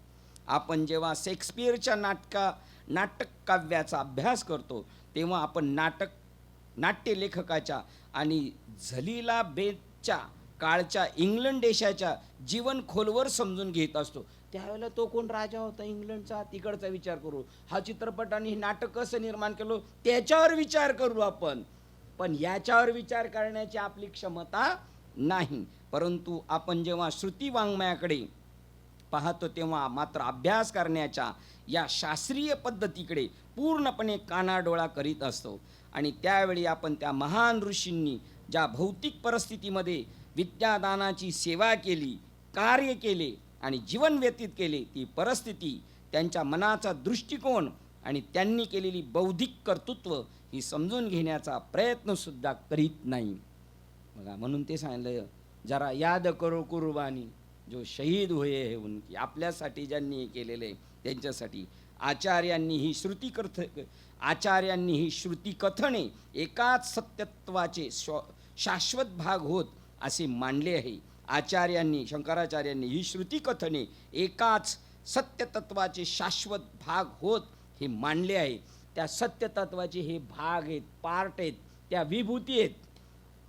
त्यानंतर ज्यांना अधिक तर्कसंगती आणि कारणमीमांसा पाहिजे असेल त्यांच्याकरता पुढे आपणास अनेक श्लोक मिळतील की जे कर्म मग ते कितीही उदात्त आणि दिव्य असो, ते व्यक्तीला आपण होऊन ज्यात त्याला या वैविध्यतेच्या अनुभवाच्या वैचित्र्यपूर्ण जगतामध्ये परिपूर्णतेचा सातत्यपूर्ण आणि अखंड शांती अनुभवास मिळते, अशा समचित्ततेच्या आणि शांतम मनोवृत्तीची समरस करून शकणार नाही या दृढ कथनास पुष्टी देतात.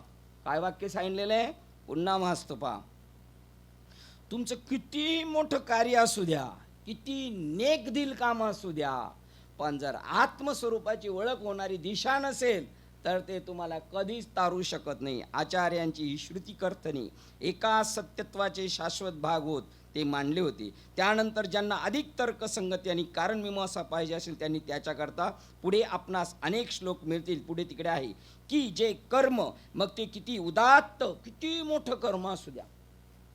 सांगू शकतो ज्ञानेश्वरीमधलं मला एखादं वाक्य, एखादा श्लोक,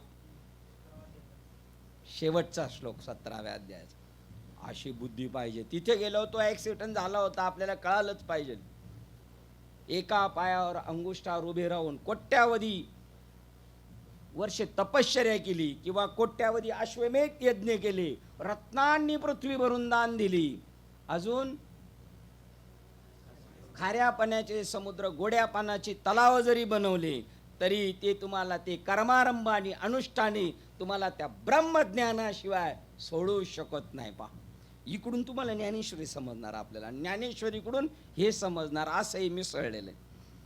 जे कर्म मग ते कितीही उदात्त किंवा दिव्य असो, ते व्यक्तीला आपण होऊन ज्यात त्याला या वैविध्यतेच्या अनुभवाच्या वैचित्र्यपूर्ण जगामध्ये परिपूर्णतेचा सातत्यपूर्ण आणि अखंड, बघा, परिपूर्णतेचा सातत्यपूर्ण सतत आणि अखंड शांती अनुभवास मिळते, अशा समचित्ततेच्या आणि शांतम मनोवृत्तीची समरस करू शकणार नाही. दृढ कथनास पुष्टी देतात. काय?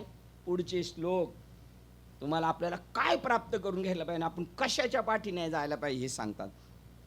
प्रकरणाचं नाव आहे ज्ञानोपलब्धी उपाय. 8 ते 13 श्लोक आहेत.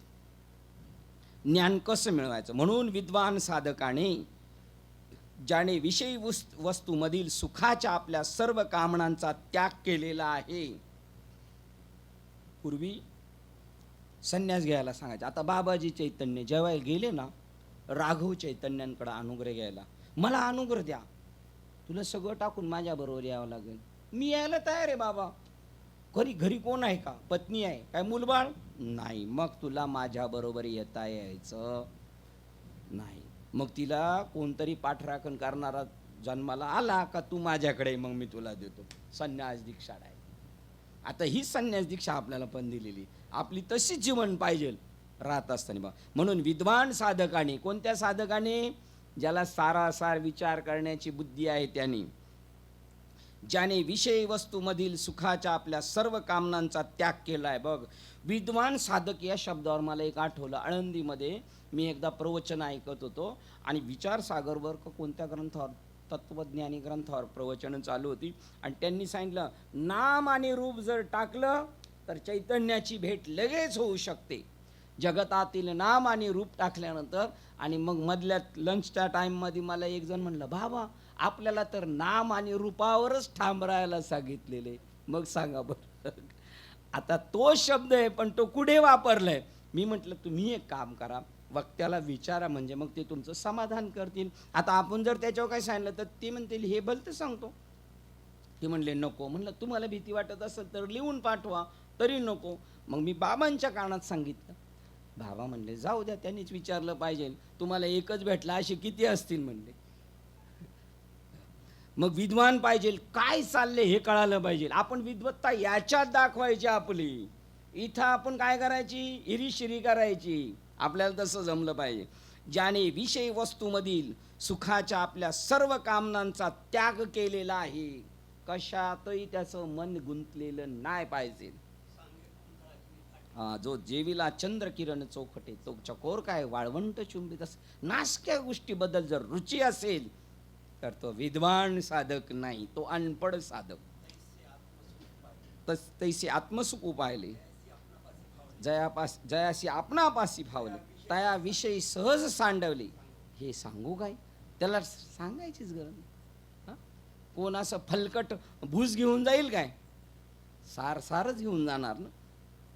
त्याने संत आणि उदात्त महात्म्यांच्याकडे जाऊन शरण जाऊन, बघा, त्याने संत आणि उदात्त महात्म्याकडे जाऊन शरण जाऊन त्यांनी उपदेशिलेल्या विषयाच्या सत्यर्थाशी समरस होऊन, तुम्ही सांगितलं ना बाबा हे कसं, बाबा हे कसं, बाबा हे कसं, आणि ते ऐकता ऐकता त्याच्याशी समरस होऊन आंतरिक मुक्ती प्राप्त करून घेण्याचा प्रयत्न करावा. मुक्ती कुठं पाहिजे, बाहेर का आत गुतले का, आतमध्ये गुतले, हे पाहिजे ते पाहिजे ते पाहिजे, त्यामुळं बंदिस्त आहे. आणि मला काहीच नको, मुक्त आहे, काहीच नको म्हणजे काय मिळणार नाही का. मग तर सगळे सुख आज येथेच ओळली, ती सगळ्या गोष्टी मग तिथे येऊन थांबतील. एरवी तरी पंडुसुता आत शुद्ध न होता, बाहेरी कर्म तत्वता विटंबुगा. मृत जैसा शृंगारेला का गाढव तीर्थे नाला, कडू दुधिया माख गुळे जैसा. त्याला काय त्याचा कडूपणा जाणार नाही. गाढव तीर्थात नाहलं तर कसं राहणार, चकाचक राहणार का, लगेच उकड्यावर जाऊन लोळणार. बस भाऊ काय ओळ आहे. तसे आपण तीर्थयात्रेला जाऊन आलो का चकाचक, आणि इकडं आलो का उकड्यावर लोळलो, झालं.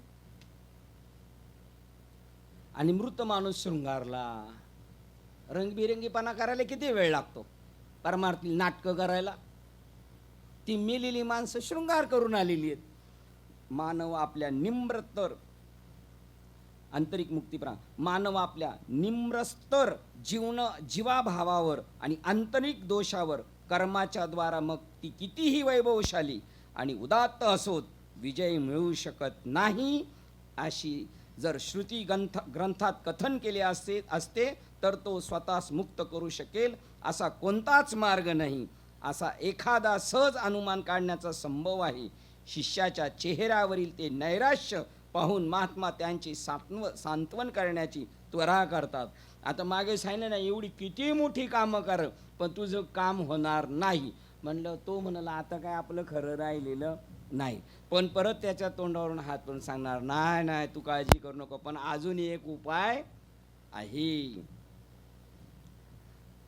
असा एखादा सहज अनुमान काढण्याचा संभव आहे. शिष्याच्या चेहऱ्यावरील ते नैराश्य पाहून महात्मा त्याचे सांत्वन करण्याची त्वरा करतात.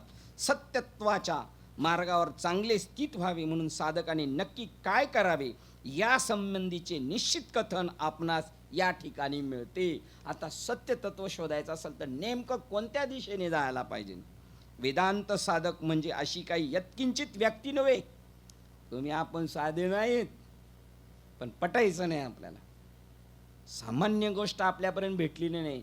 जसे हे विभूती आहेत 75 विभूती, तसे ज्याच्याकडे नाम येतो. वेदांत साधक म्हणजे अशी काही यत्किंचित व्यक्ती नव्हे की जी देवळाच्या गाभाऱ्यात जाण्याचा आणि प्रार्थना करण्याचा किंवा एखाद्या पवित्र क्षेत्राला भेट देण्याचा सहजासहजी विचार करते. हे तर आपल्या डोक्यात बसलेलं एवढंच करायचं आहे ना. काय ते म्हणतात, तो हे यत्किंचित आहेत. कोण? देवळाच्या गाभाऱ्यात जाण्याचा. आम्हाला एंट्री द्या ना. एंट्री नाही. प्रार्थना करण्याचा किंवा एखाद्या पवित्र क्षेत्राला भेट देण्याचा सहजासहजी विचार करते, असा तो यत्किंचित आहे. हा म्हणतो याच्या नादी नाही लागायचं, हे किरकोळ आहे, चॉकलेट आहे. अध्यात्म जीवनातील ह्या अगदीच प्राथमिक स्वरूपाच्या पायऱ्या आहेत. ज्ञानदालनात प्रवेश करणाऱ्या साधकाचे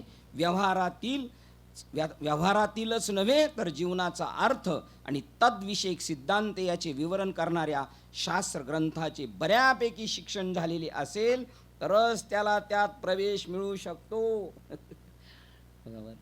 सामान्य परीक्षा आहे, बालवाडीत घ्यायचं ना, तरी त्याला त्याच्या परीक्षा आहेत ना, त्याची आई त्याला मदत करते. एवढी पोराची परीक्षा आहे. 11वी 10वीला जायचं त्याची परीक्षा आहे. कामावर ठेवायची त्याची परीक्षा आहे. आणि इकडे देवप्राप्ती करायला काहीच परीक्षा नाही.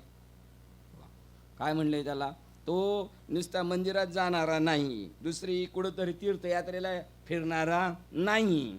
अजून एक काय सांगितलं तर प्रार्थना मंदिरामध्ये तासन तास घंटा वाजवत बसणारा नाही. ह्या अगदी प्राथमिक स्वरूपाच्या पायऱ्या आहेत. ज्ञान दालनात प्रवेश करणाऱ्या साधकाचे व्यवहारातीलच नव्हे तर जीवनाचा अर्थ आणि तद्विषयक सिद्धांत याचे विवरण करणाऱ्या शास्त्र ग्रंथाचे बऱ्यापैकी शिक्षण झालेले असेल तरच त्याला त्यात प्रवेश मिळू शकतो.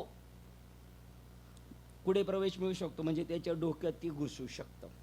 म्हणून विद्वान हा शब्द या ठिकाणी खऱ्या अधिकारी साधकाचे निर्देशन करण्याकरता वापरण्यात आला आहे. आता बाबा म्हणले सकळांशी येते अधिकार, बघा त्याचं पण बाबा विश्लेषण करतात. पण याचा अर्थ म्हणजे फारच अनपढ आहे असं नाही, थोडंसं त्याला पाहिजेलच नॉलेज. म्हणून जेव्हा शिष्याला त्या अर्थाचे जीवनाचे ज्ञान झालेले असल्याने विषय वस्तूच्या मागे धावण्यातील वैवर्थ्य त्याच्या लक्षात आलेले असते. कशाच्या मागे पळतोय? मृगजळाच्या. काय प्रमाणे मृगजळाच्या मागे पळतोय? हां, ब्रहू मृगजळण देखून डोळा तुमकी जे अमृताचा गिळता गळाला, तोडीला परिस बांधूला गळा, शुक्ती का लाभे. मृगजळे दिसे साचपणे तैसे. हा, खोटियाचे पिसे उर फोडी. हरिण पळतंय आणि उर फुटून मरून जातं. तुम्हाला काय सांगायचं? जे जे देख नाही सकत ते तर स्वप्नीचे मृगजळ. म्हणून चिंती चरण कमळ रुक्मादेवी वाराची बाबा. जे जे दिसतंय ना ते फसवीगिरी आहे, याच्या मागं नाही पडायचं. बुलबुलही आहे तो. मृगनाभी में कस्तुरी वसते, मृग जंगल भटकत जाय, सबके हृदय में राम वसते लेकिन मूर्ख न समजाय. काय सांगायचं? संसार सार नोव्हे माया मृगजळ भासत, क्षणात भ्रांती याचा काय विश्वास. पाठे का नाही आपले सगळ्यांचे? पाठ आहे का नाही? आता पाठ येते एक दिवशी होणारच आहे आपण पीठ. आज नाही तो उद्या. आता रस्त्याला लागलोय म्हणजे होणारच आहे. मृगाची निस्मरणी निघाला तो मृगाची जन्म पावला, जो कृष्ण स्मरणे निमाला तो कृष्णची झाला भागवत. बघा, म्हणून विद्वान हा शब्द या ठिकाणी खऱ्या अधिकारी साधकाचे निर्देशन करण्याकरता वापरण्यात आला आहे. म्हणून जेव्हा शिष्याला त्या अर्थाने जीवनाचे ज्ञान झालेले असल्याने विषय वस्तूच्या मागे धावण्यातील वैवर्थ्य त्याच्या लक्षात आलेले असते, तेव्हा तो कामनांचा काहीसा त्याग करतो. त्याच्या मनात काही कल्पना नाही, नको पाहिजे का, मिळालं तर मिळालं नाही तर सो. आणि तसा गुरुकडे येतो. कामनांचा काहीसा त्याग करतो आणि तसा गुरुकडे येतो. श्री शंकराचार्य या श्लोकात देखील अध्यात्म मार्गावरील साधका करता आवश्यक असणाऱ्या गुणवैशिष्ट्यांच्या यादी देत आहेत. आता त्यांना कसा मनुष्य पाहिजे ते सांगतात. संतम, संत हा शब्द संन्यासाचे निर्देशन करण्याकरता प्राकृत भाषेत बहुधा वापरला जातो, परंतु त्या संज्ञेचा नक्की अर्थ काय होतो हे त्यास क्वचितच माहीत असते. बघा, संन्यास या शब्दासाठी संत हा शब्द वापरला. संन्यास म्हणजे सगळ्यापासून बाजूला राहायचं, बोटीने पाण्यातच राहायचं, पण पाण्याला आपल्यात घुसू द्यायचं नाही. त्या संज्ञेचा नक्की अर्थ काय होतो हे त्यास क्वचितच माहीत असते. संत तो की जो शुद्ध अस्तित्वाच्या सत जाणीवेला पक्का स्थित असतो. संत म्हणाला परमात्म्याच्या बद्दल त्याची एकदम नितांत श्रद्धा आहे, त्याला तो असं चिटकू नये. सद्गुरू हे फक्त पूर्ण साक्षात्कारी आणि स्वानुभूती प्राप्त करून घेतलेला मानवच असतात असे नव्हे, तर ते विशाल अंतःकरणाची सहानुभूती दाखवणारे आणि दयाळू महात्मे असावयास हवे. कोणाकडे जायचंय आपल्याला, कोणाला शरण जायचंय? ते नुसतं त्यांना साक्षात्कार झाला नाही, काय आपण म्हणतो ब्रह्मनिष्ठ, श्रोत्रिय आणि 34रा कृपाळुत्व पाहिजे. झणझणे बाबा म्हणतात त्यांचा तुटवडा आहेत ना. ब्रह्मनिष्ठ पण आहेत, श्रोत्रिय पण आहेत, पण कृपाळू नाहीत. अंतःकरणाच्या आणि वैशिष्ट्य अंतःकरणाच्या या गुणवैशिष्ट्या विना ते आपल्या स्वानुभूतीच्या उच्च आसनावर खाली उतरून त्यांच्याकडे येणाऱ्या अपूर्ण साधकाशी मिसळून शकणार नाहीत आणि त्या मार्गातील त्यांच्या अडचणी समजावून घेऊ शकणार नाहीत. जर त्यांना आवश्यक तेवढा मनाचा मोठेपणा, दिव्यत्वाची व्यक्तिगत घनिष्ठ अनुभूती आणि श्रुती ग्रंथाचा चांगला परिचय असेल तरच ते सद्गुरू होऊ शकतात. ते एवढे व्यापक पाहिजे, तरच ते वरच्या आसनावर आहेत. पण आता त्याला खालच्या माणसाला वर न्यायचं आहे, तर अर्भकाचे साठी पण ते हाती धरिली पाटी, त्यांना खाली यावं लागेल आणि तरच येऊ शकतात. हे जर गुण त्यांच्याकडे असतील तर श्रुती ग्रंथाच्या गाढ अभ्यासानेच सद्गुरूंना त्यांचे विवरण करण्यास अवश्य असलेली भाषा आणि शिष्याच्या शंका निरासन करून त्याची खात्रीपूर्वक समजूत होण्याकरता करावायचे बौद्धिक युक्तिवाद अवगत होत असतात. आता त्यांच्याकडे हे कशा आले? शास्त्र वाचल्यानंतर कळलं जातं कशावर काय औषध आहे, कशावर काय औषध आहे. आता कोर्टामध्ये केसेस चालतात, तर वकील काय जीवन लगेच रात्रीची झोपत नाहीत आपल्यासारखे. रात्रीच्या फायली चेक करत राहतात, कुठे भेटेल. हॉस्पिटलमध्ये डॉक्टरसुद्धा ते शोधत असतात की कोणतं औषध याच्यावर सांगितलेले, तेव्हा त्यांना तो अभ्यास करायला मिळतो. तसं त्यांच्याकडे आलेले साधकांना निशंक करण्यासाठी त्यांचा श्रुती ग्रंथांचा अभ्यास असावा पाहिजे. असे अनेक महात्मे संत आहेत की जे गुहांमध्ये एकांतवासात आपल्या तुडुंब अनुभवासह मौन बाळगून बसलेले आहेत. कारण का मौन बाळगून का बसले? उत्तर देऊ शकत नाही. यांना काय अडचण आली तर, कारण शास्त्र ते बस. खूप अशी माणसं आहेत त्यांना ब्रह्मज्ञानाचा अनुभव आलेला आहे, पण सांगता नाहीत, मौन धरून बस आपल्या अनुभवामध्ये. ते काही समाजाच्या उपयोगाचे नाही, त्यांचं काम झालं. एकांतवासात आपल्या तुडुंब अनुभवासह मौन बाळगून बसलेले आहेत. साधक जगाला ते काहीही देऊ शकत नाही. या उलट आपणामध्ये असे पुष्कळ असतात की त्यांच्यात संगीत असते, परंतु त्यांच्याजवळ संगीताचे सूर काढण्याकरता बासरी नसते. म्हणून देशिकम श्रुती ग्रंथाचा चांगला अभ्यास केलेले या शब्दाला विशेष महत्त्व आहे. तुम्हाला जरी दुसऱ्याला ज्ञान सांगायचं असेल तर तुम्हाला काय पाहिजे? शास्त्राचा अभ्यास. तुम्हाला समजून घ्यायचं असेल तरी शास्त्राचा अभ्यास पाहिजे तुमच्याकडं. जरी असे सद्गुरू महात्मे साधकाला लाभले तरी समुपेत्ते या शब्दाने दिग्दर्शित होणारा मनोभाव त्यांच्याजवळ नसेल तर तो साधक त्यांच्या समोर सान्निध्यात आल्यावर त्यांच्या निरूपणांना अनुकूल रीतीने प्रतिसाद देऊ शकेलच असे नाही. आता बघा दुसरा गुण सांगतात. काय पाहिजे गुरुजींकडं? सद्गुरू समीप जाण्याची पद्धती म्हणजे काही वृक्ष औपचारिकपणाची एखादी वृक्ष रीती रिवाज नव्हे, त्यांची परीक्षा पाहण्याकरता किंवा त्यांच्याच ज्ञानाचा अंदाज घेण्याकरता जर आपण सद्गुरूकडे जाणार असू तर आपल्याला खात्रीने काहीही फायदा होणार नाही.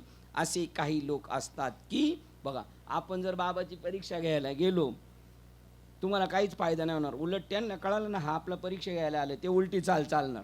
कारण त्यांना तुमच्याकडून कोणत्याही प्रकारचं भूषण सुद्धा नको आहे. अशी काही लोक असतात की जे आपण स्वतः किती शहाणे आहोत हे महात्म्यांना समजावे म्हणून त्यांच्याकडे जात असतात. कष्टाने मिळवलेल्या दुय्यम प्राप्तीच्या आपल्या ज्ञानाचे प्रदर्शन करण्याची ही वृत्ती त्यांचे अंतःकरण गुदमरून टाकील आणि त्या महात्म्यांनी स्वतः घेतलेल्या अनुभूतीमधून बाहेर पडणाऱ्या त्यांच्या उपदेशातून त्यांना काहीही लाभ करून घेता येणार नाही.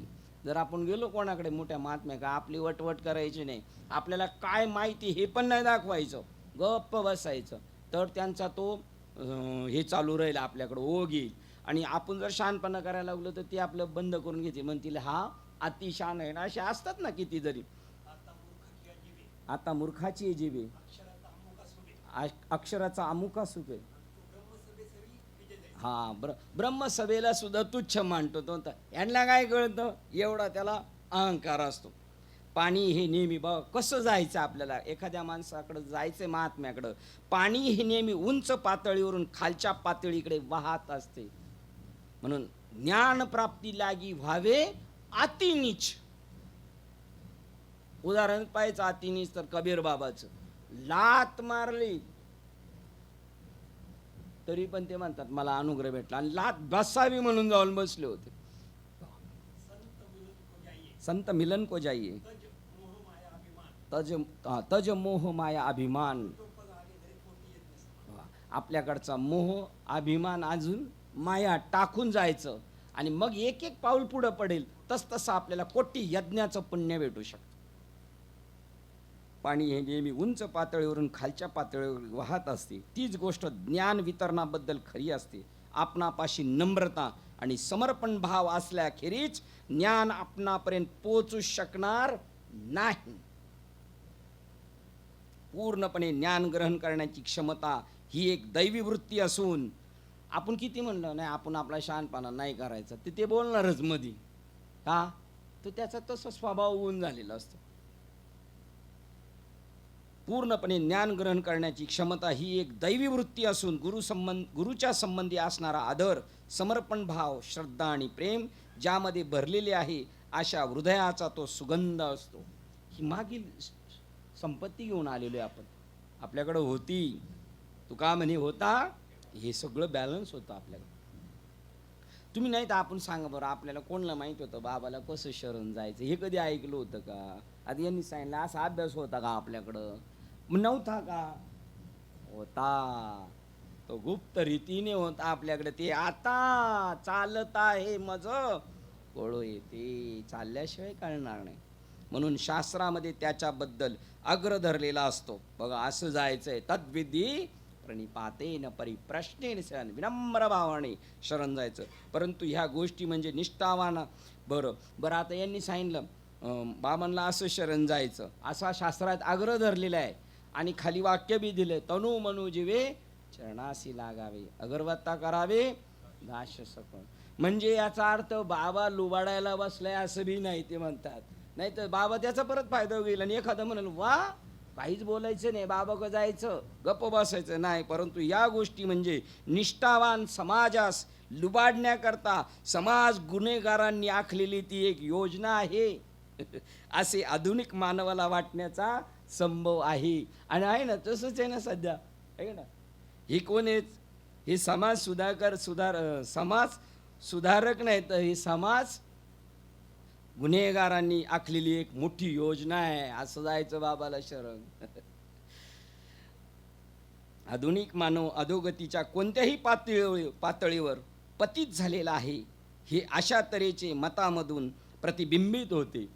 आपण नाही समजा. आणि तुम्हाला सांगतो, खरोखर एखादा खोट्यापणाने जरी बाबा वागत असला, पण याची जर श्रद्धा खरी असेल तर त्याच्यावर खोट्याचा काहीही परिणाम होणार नाही.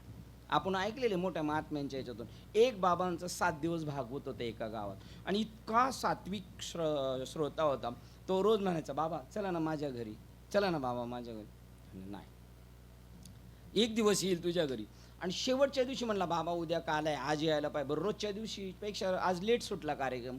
मग गेल्यानंतर तो नेमका दुसऱ्या गावातून यायचा, मध्ये बोट असायची नदी, आणि तिकडं जायचं. पण हा रोज भागवत ऐकून गेल्यावर तो नावाडी निघून जायचा. मग आता बोट नाही, मग हा काय करायचा, बाबांनी सांगितलं तर समजा एक नाममंत्र आपण घ्या, उदाहरण घ्या, चला, हरे कृष्ण कृष्ण कृष्ण हरे हरे, हरे राम राम राम. का तो असं म्हणत म्हणत चालत चालत त्या नदीच्या किनाऱ्यावर जायचं. असं 7व्या दिवशी जेव्हा बाबाच आले, म्हणले चल आज येतोच तुझ्या घरी, चल. आणि गेल्यानंतर म्हणलं बोट बीट कुठे आहे, म्हणलं बोट नाही. मग कसं जायचं, हरे तुम्ही नाही का मंत्र सांगितलं मला, हरे राम राम राम हरे हरे.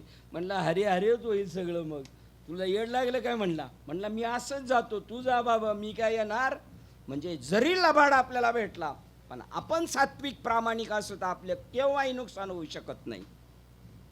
शिवाय साधक घालून दिलेल्या सर्व गुणलक्षणांनी परिपूर्ण अशा सद्गुरूच्या चरणाशी जरी पोहोचला तरी त्या मार्गाने जाण्याचा प्रयत्न करावयास तयार नसेल तर महात्म्यांनी दिलेले ज्ञान साधकामध्ये मूळ धरू शकणार नाही.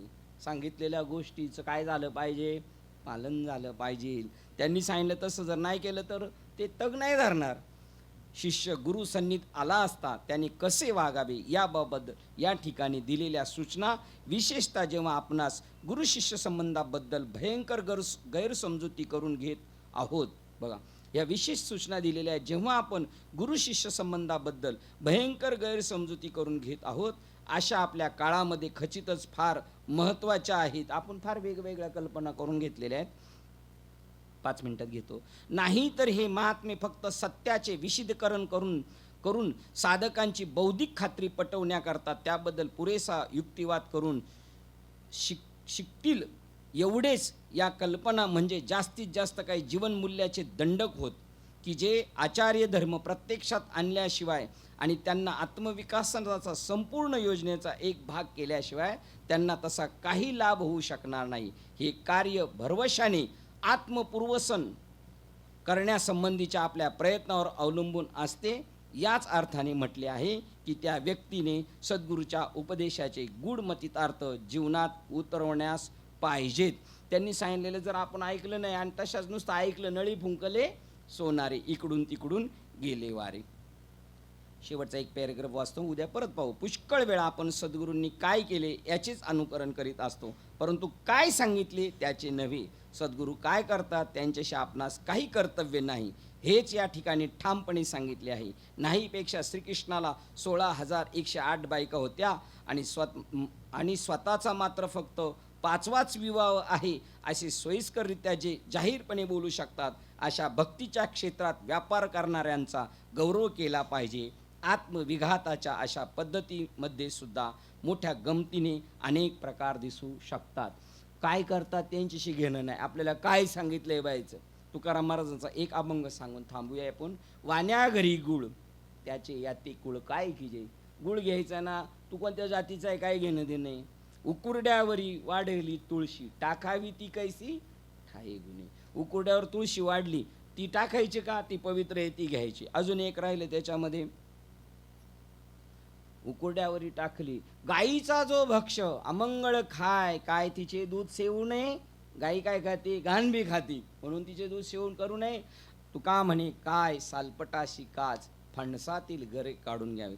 ते म्हणतात जेवढं सांगितलं तेवढं आपण करायचं, बाकीचं आपल्याला काही घेणं देणं नाही. असो, श्लोक क्रमांक 8ला थांबतोय. उद्या आपण पाहूया. उद्या 7 वाजता भेटूया. झालेली सेवा हृदयस्थ सद्गुरू सच्चिदानंद श्रीपाद बाबा रामदास बाबा, ग्रंथ विवेक चुडामणी, अधिष्ठान ग्रंथ विवेक चुडामणी, संत मालिका, तसेच तुम्हा संत वृंदांच्या चरणावर सेवा समर्पित करून सेवेला इथे पूर्णविराम देऊया. पुंडली कवरदेव हरे विठ्ठल, श्री ज्ञानदेव तुकारा, पंढरीनाथ भगवान की जय. माऊली ज्ञानेश्वर महाराज की, जगद्गुरु संत तुकाराम महाराज की जय. शांती ब्रह्म सच्चिदानंद श्रीपाद बाबान की जय. सच्चिदानंद रामदास बाबान की जय. अवधूत चिंतनम श्री गुरुदेव दत्त गोपाल कृष्ण भगवान. बोलो रे भाई सब संतन की जय. गणपती बाप्पा